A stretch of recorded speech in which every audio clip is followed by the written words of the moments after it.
bunaqangi qulay oshxonada ovqat qilgan odamni tuxum pishirishni bilmasa ham bor, ovqatlari o'ta mazali chiqaveradi. Qadrli obunachilar, yangi uy oldingiz, xudo xolasa olmoqchi bo'lyapsiz.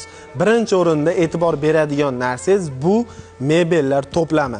Oshxonasiga uyga kirasizlar, oshxonada mebel yo'q bo'lsa, uy olganingiz tatim edi. Shu sababdan hozir to'g'ridan-to'g'ri usta akalarimiz, ya'ni mebelchi akalarimiz oldiga kelib, ikki og'iz suhbatlarni olib, mebel haqida sizlarga qisqacha ma'lumot berib o'tamiz. Mana shu narsani o'zing qildingmi, Ro'zmuhamma? Yo, zavoddan bu shunday chiqdimi? Yo'q, o'zimda ishlashdim. Hech pulga tayyor bo'ldi, yorib orasizlar ishni.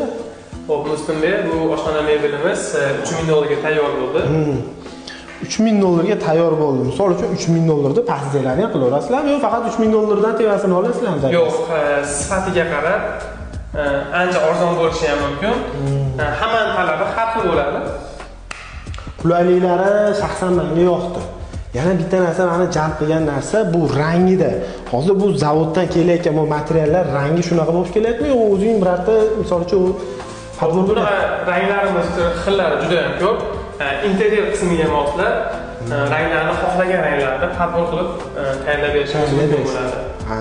Значит, mana shu uyingizni ko'rinishi, rangi, aboyi qanaqa bo'lishidan qat'iy nazar Ro'zmuhammad do'stim, meni yoshlikdan birga o'zimiz birga katta bo'lganmiz. Men xursand bo'ldim. Hammaga shunaqangi do'stlar birgalikda hamkorlikda ish qilish, asosiysi nasib qilsa, shunaqangi qalin do'stlarga jo'natib berish esdan chiqmasin.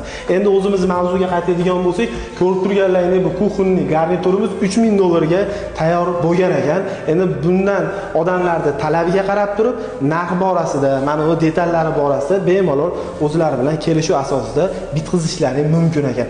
Endi sizga qanaqa qilib bog'lansak bo'ladi?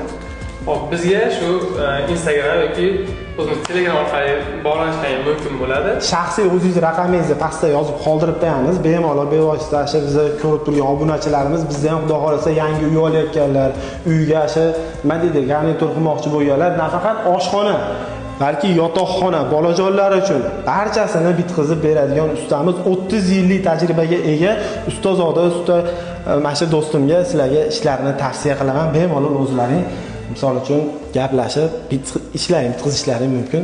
Muslimga yana bizni qulaylik taraflarimizni ham aytib o'taylik. Biz oshxona mebelini buyurmoqchi bo'lishsa bizga, biz oldin ularga proyektini beramiz. Agar proyektini ma'qullashgandan keyin biz ularga kelishilgan muddatda mebellarni yetkazib beramiz albatta. Aniq o'lchamlari, ko'rinishi, rangi, hammasi ko'rinish realniy bo'ladi. Albatta, topshirasiz. Proyektini topshiramiz, keyin o'z vaqtida yetkazib beramiz. Muslimbek obunachilar uchun bo'lsa alohida skidkalarimiz ham bor. Ulgurib qolamiz.